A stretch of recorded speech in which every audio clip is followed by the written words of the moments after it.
포항 CBS 기자들과 함께하는 뉴스 입데이 시간입니다. 이재훈 기자, 네, 동백꽃 필 무렵이 재작년 전국의 안방을 뜨겁게 달궜는데요. 계속해서 많은 프로그램들이 포항 주변을 배경으로 제작이 되고 있습니다. 포항이 영화나 드라마, 예능 프로그램 촬영지의 중심이 되고 있는 것 같아요. 그렇습니다. 재작년 인기리에 방영되었던 동백꽃 필 무렵은 동백이와 용식의 달달한 로맨스로 전 국민들의 그 눈과 귀를 사로잡았고, 특히나 포항 구룡포를 중심으로 이야기가 전개되면서 시청자들이라면 누구나 포항이 한번 가보고 싶은 곳으로 떠올랐었죠.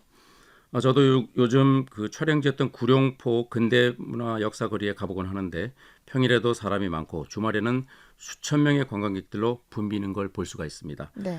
주 촬영 장소였던 한 카페에는 줄을 서서 기다리고 들어가야 할 정도로 만원이었습니다. 동백꽃 필 무렵에 이어서 올해도 새로운 드라마나 예능, 영화 촬영을 위해서 포항의 문턱이 닳고 있는데요. 저에게도 요즘 포항이 난리라며? 라고 묻는 외지인들이 종종 있습니다. 네. 바로 갯마을 차차차를 염두에 둔 질문들입니다. 네. 저도 지나가다가 이 촬영 현장을 본 적이 있는데 이 갯마을 차차차의 드라마 속 배경이 어딘가요? 네, 올해 새롭게 선보인 TV 드라마 갯마을 차차차는 포항 구룡포 석병리와 양포항, 북구 청하면 소재 청하시장, 청진리 어촌마을, 월포 해수욕장, 사방기념공원, 곤윤산 전망대 같은 포항 곳곳에 숨겨진 명소와 아름다운 해안, 삶의 현장을 고스란히 보여주고 있습니다. 네. 드라마의 주인공은 유명 배우인 신민아와 김선호인데요. 두 배우의 더블 캐스팅이 알려지면서 이미 촬영 전부터 이목을 끌기도 했었죠. 네. 드라마 줄거리는 대강 이렇습니다. 소위 도시에서 잘 나가는 치과의사 극중 윤혜진이 예기치 못한 시련에 직면하게 돼서 우여곡절 끝에 공진이라는 작은 어촌 마을로 내려와 지내게 됩니다. 네. 드라마 속 공진의 실제 촬영지는 포항이고요. 그러던 중에 동네 백수인 홍반장을 만나서 티격태격하게 되는데, 홍반장은 못하는 게 없는 만능 청년입니다. 네. 이 청년과 윤혜진이 싸우면서 결국 사랑에 빠지는 이야기입니다. 네. 드라마 촬영이 있는 날에는 포항 시민들이 어떻게 알고 찾아가는지 구름처럼 몰려든다고 합니다. 네. 포항 전체가 들썩들썩하고 숨겨진 명소와 풍광들이 전국에 널리 알려지면서 포항의 관광의 핵심으로 떠오르고 있는 그런 실정입니다. 네. 그 밖에도 포항을 배경으로 한 드라마나 영화는 뭐가 있습니까? 네, 지난해 말부터 올해 초까지 방영됐던 JTBC 수목 드라마 러너는 포항의 그린웨이 철길 숲을 배경으로 촬영돼서 인기를 끌었습니다. 네. 철길 숲은 잘 아시다시피 약 100년간 기차가 달렸던 포항 남구 효자역과 옛 포항역 사이 4.3km 구간이 그 KTX 포항역 이전으로 폐쇄가 되면서 철길의 숲과 조형물을 조성해서 만들어지게 됐습니다. 네. 마치 서울 경의선이 도심구간 지하화에 따라서 그 위에 경의선 숲길을 조성한 것과 비슷한 이치라고 보면 되겠고요. 이 밖에 지난 4월 개봉한 배우 공유와 박보검 주연의 영화 서복의 촬영지가 이가리 간이 해수욕장인 사실이 알려지면서 해파란 길을 찾는 사람들이 늘고 있다고 합니다. 네. 재작년 개봉한 영화 포항과 장사리 잊혀진 영웅들 역시 포항을 배경으로 촬영이 됐고요. 네.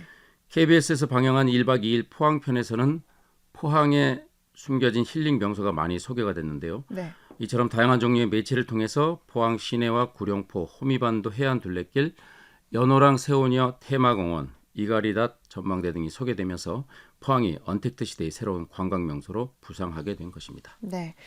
그리고 포항 CBS가 이달과 다음 달에 걸쳐서 개최하는 연날리기 한마당도 이 포항의 곳곳을 알리는 프로그램으로 진행된다고요? 그렇습니다. 포항 CBS가 주최하고 포항시와 경상북도가 후원하는 포항사랑 언택트 연날리기 한마당 행사입니다.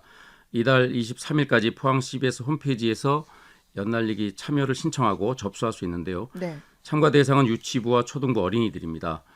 대표적인 행사 중 하나가 연날리기 사진 공모전인데, 가보고 싶고 또 알리고 싶은 포항의 명소를 방문해서 연날리기 사진을 찍어서 응모하면 우수작을 10여 점 선정해서 시상할 계획이고요. 네. 이 밖에 방패연의 그림 그리기, 코로나 극복 UCC 공모전, 코로나 극복 희망과 감사의 메시지를 담은 SNS 릴레이 챌린지 등 다양한 행사가 준비되어 있습니다. 다음 달 6일에는 연호랑 세오녀 테마공원에서 개막 행사와 함께 시상식이 진행이 됩니다. 많은 시민들의 참여를 기다리겠습니다. 네. 이런 분위기와 맞물려서 지자체가 기울이고 있는 관광 관련 정책들도 궁금한데요. 어떤 게 있을까요? 네, 포항시와 경주시, 울산시가 체결한 해오름 동맹이라는 협약이 있는데요. 네. 일출 명소가 있는 세 도시가 메가시티로의 도약을 기약하면서 맺은 동맹입니다. 네. 해오름 동맹 사업으로 추진되는 한 번에 한 주 살기라는 체류형 지역 관광 프로그램이 있습니다. 그 해오름 동맹 세 개 도시를 자유롭게 여행하면서 지역민의 삶을 체험하는 그런 프로그램인데요. 네. 참가자에게는 하루 최대 5만 원씩의 숙박비와 체험비가 숙박 기간에 따라 실비 범위에서 지원이 됩니다. 네. 한 번에 한 주 살기 프로그램에서도 포항 북구와 남구 해안가 일원에서 머물고자 하는 관광객 수가 다른 지역보다 월등히 많은 것으로 알려졌고요. 네. 이달 중 포항시 홈페이지에 2차 참가자 모집 공고를 실시할 계획이라고 합니다. 여행 일정은 이달 7일부터 12월 19일까지 범위 내에서 자유롭게 선택하실 수가 있다고 하니까 휴가 중이신 분이나 또 은퇴하신 분들은 한 주살이 프로그램을 한번 경험해 보는 것도 색다른 도전이 될 것 같습니다. 네. 그리고 포항시가 향후 5년 동안 구룡포에 120억 원의 사업비를 투입한다는 소식도 있던데요. 이건 어떤 내용이죠? 네, 동백꽃 필 무렵에 인기에 힘입어서 포항시가 지난해 3월 문화체육관광부가 주관하는 계획 공모형 지역관광 개발 공모 사업에 선정이 됐습니다. 네. 피어라 미항 구룡포를 비전으로 동백꽃 거리, 구룡포 해양광장 활성화, 미식마켓 등 핵심 사업과 각종 인프라 개선 등 여러 가지 사업을 구상해서 내년부터 순차적으로 사업을 추진하기로 했는데요. 말씀하신 대로 5년간 총 120억 원의 사업비가 투입된다고 합니다. 사업이 완료되면 구룡포 지역이 명실공히 새로운 관광 명소로 탈바꿈할 것으로 기대가 됩니다. 네. 다음 소식 알아보죠. 지난 1일 국군의 날 기념식이 포항에서 개최가 됐는데요. 이 해병대 주관 국군의 날 행사가 창군 이래 처음이었다고요? 그렇습니다. 제73주년 국군의 날 기념 행사가 지난 1일 오전 포항의 해병대 1사단 인근 영일만 해상에서 개최됐습니다. 네. 해병대 주관으로 열린 것은 사상 처음입니다. 포항은 1959년 해병대 1사단이 주둔한 이래 용맹한 해병을 양성해온 곳입니다. 교육훈련단과 군수지원단이 함께 자리를 잡고 있는 명실상부한 해병대 요람이고요. 네. 6.25 전쟁 당시에는 유엔군이 최초로 상륙작전을 단행했던 곳 역시 포항입니다. 이번 국군의 날 행사는 다양한 첨단 무기와 전력들이 동원됐는데 정예의 강군으로 도약하려는 국군의 의지를 표현한 것으로 보이고요.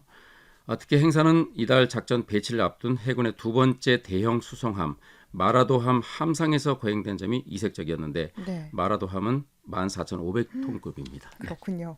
이색적인 행사 모습 소개를 좀 해주시죠. 네, 문재인 대통령이 해병대 상륙 기동 헬기 1호기인 마린1을 타고 영일만 도구 해안에서 약 2.5km 떨어진 해상에 마라도 함에 내리면서 행사가 시작됐습니다. 네.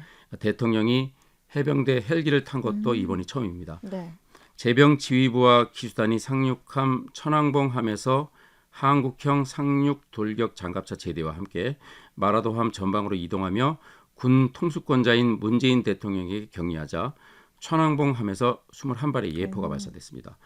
애국가를 부르는 동안 육군 특전사 요원들이 대형 태극기와 유엔기를 시작으로 소말리아 파병 상록수 부대부터 또 현재 임무 수행 중인 동명부대, 한빛부대, 청해부대 등 19개 해외 파병 부대의 깃발을 들고 고공 강화하는 장관이 펼쳐졌습니다. 네. 세계에서 유일하게 도움을 받던 나라에서 도움을 주는 나라로 성장한 한국과 또 세계 평화에 기여하는 국군의 모습을 상징하는 퍼포먼스였습니다. 네, 굉장히 자랑스러웠는데요. 네.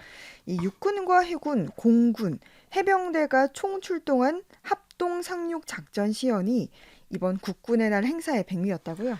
그렇습니다. 피스메이커라는 작전명으로 진행된 시연은 해군의 해상 초계기 P3C와 피스아이로 불리는 공군의 E737 항공 통제기가 도구 해안 상공을 가르면서 시작됐고요. 네.